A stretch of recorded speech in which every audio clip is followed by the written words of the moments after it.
रज्जन खुशी के साथ फिर बोल पड़ता है। इसकी आंखें पूरी तुम पर गई हैं। सिर्फ आंखें ही नहीं, ये तो बिल्कुल तुम्हारी तरह ही दिख रही है, जैसी तुम थी बचपन में। कामेश्वरी यक्षिणी के कुछ समझ ही नहीं आ रहा था कि रज्जन उससे क्या बोल रहा था।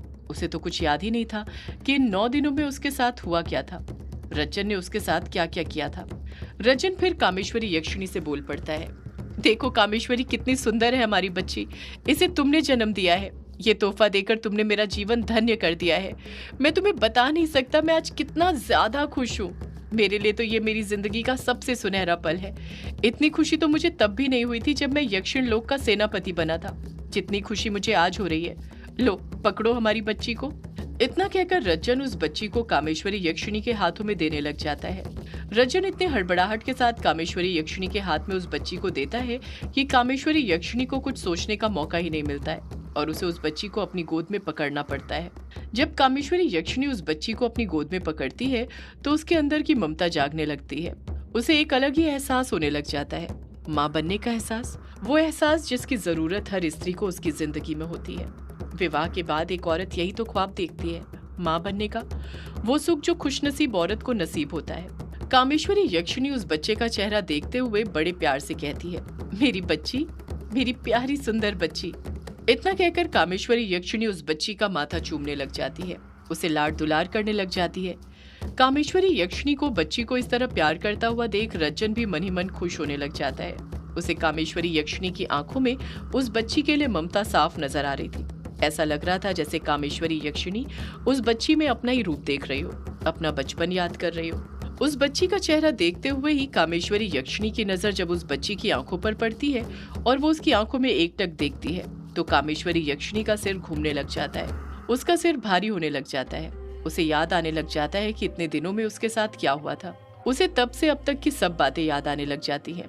एक एक करके इन 9 दिनों के सारे पल कामेश्वरी यक्षिणी की आंखों के सामने से गुजरने लग जाते हैं। जैसे जैसे वो पल कामेश्वरी यक्षिणी की आंखों के सामने से गुजरते जा रहे थे, कामेश्वरी यक्षिणी के चेहरे के एक्सप्रेशन बदलते जा रहे थे। उसके मन में रज्जन के लिए घृणा बढ़ती जा रही थी और वो घृणा का गुस्सा कामेश्वरी यक्षिणी की गुस्से से भरी लाल आंखों में साफ नजर आ रहा था। कामेश्वरी यक्षिणी गुस्से के साथ रज्जन पर चीखते हुए कहती है, रज्जन, ये तूने क्या किया? जब रज्जन के कानों तक कामेश्वरी यक्षिणी की ये दहाड़ते हुए आवाज पहुंचती है तो उसके पैरों तले जमीन खिसक जाती है। वो डर से कांप जाता है। रज्जन मन में सोचने लग जाता है, ये कामेश्वरी यक्षिणी को अचानक क्या हो गया? ये इतना गुस्सा क्यों कर रही है मुझ पर? अभी तक तो इसका मन ठीक था। कामेश्वरी यक्षिणी फिर रज्जन पर दहाड़ते हुए कहती है, मैं तुझे छोड़ूंगी नहीं रज्जन, तूने ये अच्छा नहीं किया। जब रज्जन कामेश्वरी यक्षिणी की ये बात सुनता है तो वो समझ जाता है कि कामदेव वशीकरण मंत्र का वो सम्मोहन जिसमें 9 दिनों से कामेश्वरी यक्षिणी फंसी हुई थी वो टूट गया था। रज्जन मन में घबराते हुए कहता है, लगता है सम्मोहन टूट गया है, तभी इस कामेश्वरी की मेरे सामने इतनी जुबान खुल रही है, वरना ये इतनी ऊंची आवाज में मेरे सामने कहाँ बात करती है। लगता है मुझे फिर से कामदेव वशीकरण मंत्र पढ़ना पड़ेगा, तभी ये मेरे काबू में आएगी। ये सब सोचते हुए रज्जन फिर से कामदेव वशीकरण मंत्र कामेश्वरी यक्षिणी के सामने पढ़ने ही वाला था कि तभी उसके दिमाग में कुछ आता है और वो वहीं पर रुक जाता है। कामदेव वशीकरण मंत्र नहीं पढ़ता है। रज्जन मन में सोचता है, नहीं रज्जन, अब तुझे कोई मंत्र पढ़ने की जरूरत नहीं है। तू देख नहीं रहा है कि कामेश्वरी के हाथ में तेरी बच्ची है और वो तेरे बच्चे की सिर्फ माँ ही नहीं है बल्कि तेरी पत्नी भी है। तूने उसके साथ पूरे रीति रिवाजों के साथ विवाह किया है। अब ना ही तुझे उससे डरने की जरूरत है, ना ही कोई मंत्र पढ़ने की जरूरत है। कामेश्वरी को तेरे सामने अब झुकना ही होगा। तू ही कामेश्वरी का अब सब कुछ है, आखिर तू उसका पति है। कामेश्वरी यक्षिणी फिर गुस्से के साथ रज्जन से बोल पड़ती है, ये तूने क्या किया रज्जन? रज्जन बिना कोई पछतावे के बड़े ही ताव के साथ कामेश्वरी यक्षिणी से कहता है, मैंने वही किया जो मुझे बहुत पहले कर देना चाहिए था कामेश्वरी, मैंने तेरे साथ विवाह किया है। कामेश्वरी यक्षिणी गुस्से के साथ पलटकर कहती है, तूने मेरे साथ विवाह नहीं किया है रज्जन, तूने मेरी आबरू लूटी है, आबरू, वो आबरू जो एक स्त्री के लिए उसकी जान से भी ज्यादा प्यारी होती है। रज्जन कामेश्वरी यक्षिणी की बात से इनकार करते हुए कहता है, मैंने तेरी कोई आबरू नहीं लूटी है कामेश्वरी, मैंने तो तेरे साथ पूरे रीति रिवाजों के साथ विवाह किया है, फिर उसके बाद वो सब किया है जो एक पति सुहागरात की रात अपनी पत्नी के साथ करता है। कामेश्वरी यक्षिणी कहती है, तू किस रीति रिवाज की बात कर रहा है रज्जन? वो रीति रिवाज जिसमें सारे रिवाजों में मैं सम्मोहित थी, मुझे कुछ होश ही नहीं था कि मैं क्या कर रही हूँ, क्यों कर रही हूँ। रज्जन चुप ही रहता है। वो कामेश्वरी यक्षिणी के सवालों का कुछ जवाब नहीं दे पाता है। कामेश्वरी यक्षिणी गुस्से के साथ फिर बोल पड़ती है, मुझ पर कामदेव वशीकरण मंत्र का उपयोग करके तूने अच्छा नहीं किया रज्जन, मैं तुझे छोड़ूंगी नहीं। रज्जन हंसते हुए कहता है, तू मेरा कुछ नहीं कर सकती कामेश्वरी, भूल मत तू अब मेरी पत्नी है। कामेश्वरी यक्षिणी कहती है, मुझे अपनी पत्नी मत बोल रज्जन, मैं तेरी पत्नी नहीं हूँ, मैं तुझे मार दूंगी। रज्जन हंसते हुए ही कहता है, ये धमकियां तू किसी और को देना कामेश्वरी, मैं तेरी धमकियों से डरने वाला नहीं हूँ। मुझे पता है अब तू मेरा कुछ नहीं कर सकती है, आखिर मैं तेरा पति हूँ। अपने पति को मारकर तू उम्र भर विधवा बनकर ये जीवन बिल्कुल नहीं बिताना चाहेगी। फिर पति कहने से कामेश्वरी यक्षिणी अपना आपा खो बैठती है। वो उसी वक्त अपनी बच्ची को लेकर उठते हुए कहती है, मैं तुझे छोड़ूंगी नहीं रज्जन, मैं तुझे मार दूंगी। इतना कहकर कामेश्वरी यक्षिणी ने रज्जन को मारने के लिए अपना सीधा हाथ आगे बढ़ाया ही था कि तभी उसके दिमाग में कुछ आता है और वो वहीं पर मूर्ति बनकर खड़ी हो जाती है, जैसे वो किसी गहरी सोच में डूब गई हो। रज्जन भी एकटक कामेश्वरी यक्षिणी को देखते रहता है, क्योंकि उसे पूरा भरोसा था कि कामेश्वरी यक्षिणी उसे बिल्कुल भी नहीं मारेगी। और अब कामेश्वरी यक्षिणी को इस तरह रुकता हुआ देखकर तो वो और भी ज्यादा खुश होने लग गया था। कामेश्वरी यक्षिणी नाम में अपना सिर हिलाते हुए रज्जन से कहती है, नहीं रज्जन, मैं तुझे नहीं मारूंगी, मैं तुझे नहीं मार सकती। रज्जन को लगने लग जाता है कि उसने कामेश्वरी यक्षिणी के मन पर जीत हासिल कर ली थी। उसी जीत के घमंड के साथ रज्जन बड़े ही ताव से कहता है, अब आई ना तू लाइन पर कामेश्वरी, ऐसे ही अब जिंदगी भर मेरे सामने आवाज नीचे करके ही। रज्जन अपनी बात पूरी करता उससे पहले ही कामेश्वरी यक्षिणी उसे बीच में टोकते हुए कहती है, मैं तुझे नहीं मारूंगी रज्जन, क्योंकि जो पाप तूने किया है उस पाप के लिए मौत भी बहुत छोटी सजा होगी। तेरे पाप के लिए मैं तुझे ऐसी सजा दूंगी कि आज के बाद कभी कोई मर्द ऐसा पाप करने की सोचेगा तक नहीं। कभी किसी स्त्री की मर्जी के बिना ना ही उससे विवाह करने की सोचेगा, ना ही उसके बदन को छूने की कोशिश करेगा। कामेश्वरी का बदला हुआ ये स्वरूप देखकर रज्जन घबराने लग जाता है। वो कुछ सोच या समझ पाता उससे पहले ही कामेश्वरी यक्षिणी आक्रोश के साथ रज्जन से बोल पड़ती है, तुझे अपनी मर्दानगी पर बहुत घमंड है ना रज्जन, आज मैं तुझसे तेरी सारी मर्दानगी छीन लूंगी। मैं कामेश्वरी यक्षिणी, यक्षिण लोक की महारानी, तुझे श्राप देती हूँ कि आज के बाद तू अपना सारा जीवन एक नपुंसक बनकर जिएगा, कभी किसी स्त्री के साथ रासलीला नहीं रचा पाएगा।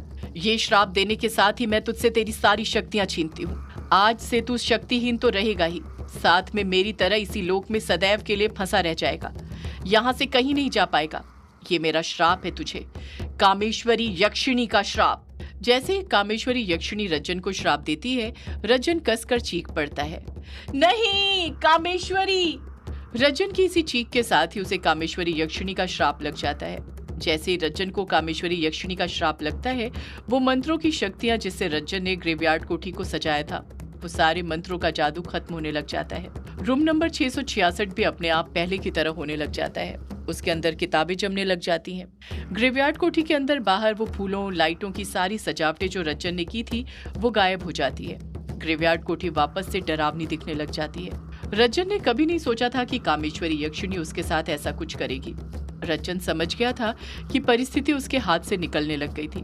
रज्जन उसी वक्त कामेश्वरी यक्षिणी को एकटक देखते हुए कामदेव वशीकरण मंत्र का जाप करते हुए कहता है, ओम नमो भगवते कामदेवाय यस्य यस्य दृश्यो भवामि यस्य यस्य मम मुखम पश्यति तम तम मोहयतु स्वाहा। इतना कहकर रज्जन कामेश्वरी यक्षिणी पर अपनी नजरें गड़ा देता है। कामेश्वरी यक्षिणी के हाव भाव बदलने का इंतजार करने लग जाता है, पर कामेश्वरी यक्षिणी उसे पहले की तरह ही गुस्से के साथ घूरते रहती है। ऐसा लग रहा था जैसे कामेश्वरी यक्षिणी अपने अंदर की आग से उसे भस्म कर देगी। कामेश्वरी यक्षिणी रज्जन से कहती है, तुझे मेरा श्राप लग चुका है रज्जन, मैं तुझसे तेरी सारी शक्तियां छीन चुकी हूँ। अब तेरे इन मंत्रों का मुझ पर कोई असर नहीं होने वाला है। रज्जन घबराते हुए नाम में अपना सिर हिलाते हुए कहता है, नहीं, ऐसा नहीं हो सकता, नहीं हो सकता, मेरी शक्तियां मुझसे कोई नहीं छीन सकता, कोई भी नहीं। इतना कहकर रज्जन फिर एक बार कामदेव वशीकरण मंत्र का जाप करता है, पर इस बार भी कामेश्वरी यक्षिणी पर उस मंत्र का कुछ असर नहीं होता है। रज्जन दूसरा मंत्र पढ़ता है, पर उससे भी कोई फायदा नहीं होता है। उसके किसी भी मंत्र का असर कामेश्वरी यक्षिणी पर नहीं हो रहा था, न ही वो अपनी शक्तियों का उपयोग कर पा रहा था। कामेश्वरी यक्षिणी रज्जन से कहती है, तू जो चाहे वो मंत्र पढ़ ले रज्जन, पर अब तू कुछ नहीं कर सकता, मैं तेरी सारी शक्तियां छीन चुकी हूँ। रज्जन को भी खुद अपने अंदर कमजोरी महसूस होने लग गई थी, इसलिए अब दोबारा वो कोई मंत्र नहीं पढ़ता है। अपने आप को शक्तिहीन पाता देख रज्जन को कामेश्वरी यक्षिणी पर गुस्सा आने लग जाता है। रज्जन गुस्से से अपनी मुट्ठी भींचते हुए कामेश्वरी यक्षिणी से कहता है, ये तूने क्या किया कामेश्वरी, क्या किया मेरे साथ? कामेश्वरी यक्षिणी रज्जन को उसी के पहले वाले अंदाज में जवाब देते हुए कहती है, मैंने वही किया रज्जन जो मुझे बहुत पहले कर देना चाहिए था। तेरे पापों की सजा। रज्जन चुप खड़ा रहता है। कामेश्वरी यक्षिणी फिर बोल पड़ती है, मुझे तो उस रात तुझे जिंदा ही नहीं छोड़ना चाहिए था।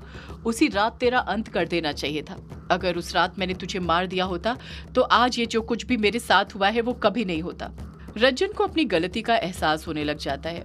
उसे समझ आने लग जाता है कि उसने कामेश्वरी यक्षिणी के साथ जो भी किया था बहुत गलत किया था, और ये पछतावा रज्जन की नम होती हुई आंखों में साफ नजर आ रहा था। देखते ही देखते रज्जन की आंखों से बड़े बड़े आंसू गिरने लग जाते हैं। रज्जन रोने लग जाता है। रज्जन कामेश्वरी यक्षिणी के सामने अपने हाथ जोड़ते हुए रोते हुए कहता है, मुझे माफ कर दो कामेश्वरी, मुझसे गलती हो गई, मुझे माफ कर दो। कामेश्वरी यक्षिणी बस गुस्से के साथ ही रज्जन को देखते रहती है, उससे कुछ नहीं कहती है। रज्जन कामेश्वरी यक्षिणी के पैर पकड़ते हुए फिर रोते हुए कहता है, मैं तुम्हारे पैर पड़ता हूँ कामेश्वरी, मुझे माफ कर दो।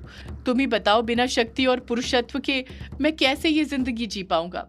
कामेश्वरी यक्षिणी कहती है, ये सब तो तुझे तब सोचना चाहिए था रज्जन, जब सम्मोहन का फायदा उठाकर तू मेरी आबरू के साथ खेल रहा था, मेरी आबरू लूट रहा था।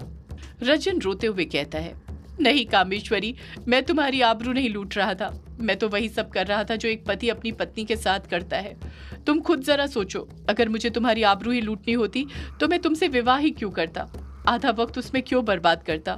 मेरा मकसद तुम्हारी आबरू लूटना नहीं कामेश्वरी, तुम्हें अपनी पत्नी बनाना था, क्योंकि मैं तुमसे प्यार करता हूँ कामेश्वरी, बहुत प्यार। कामेश्वरी यक्षिणी कहती है, अगर तू मुझसे सच में प्यार करता रज्जन तो कभी मुझ पर कामदेव वशीकरण मंत्र का उपयोग नहीं करता। मेरी खुशी में ही अपनी खुशी ढूंढता, पर तेरा मकसद तो मुझे सम्मोहित कर अपनी पत्नी बनाना था, ताकि पत्नी बनाने के बाद रोज तू मेरी आबरू लूटता रहे, वो भी मेरी मर्जी के बिना, है ना रज्जन। रज्जन चुप ही रहता है, जैसे कामेश्वरी यक्षिणी ने एकदम सही बात बोली थी। रज्जन के मन में यही था। कामेश्वरी यक्षिणी गुस्से के साथ रज्जन को घूरते हुए कहती है, तेरे पाप की सजा ये श्राप ही है रज्जन। सदियों से है पुरानी ये है यक्षिणी की कहानी। यक्षिणी एक आग है, यक्षिणी तेरा ख्वाब है।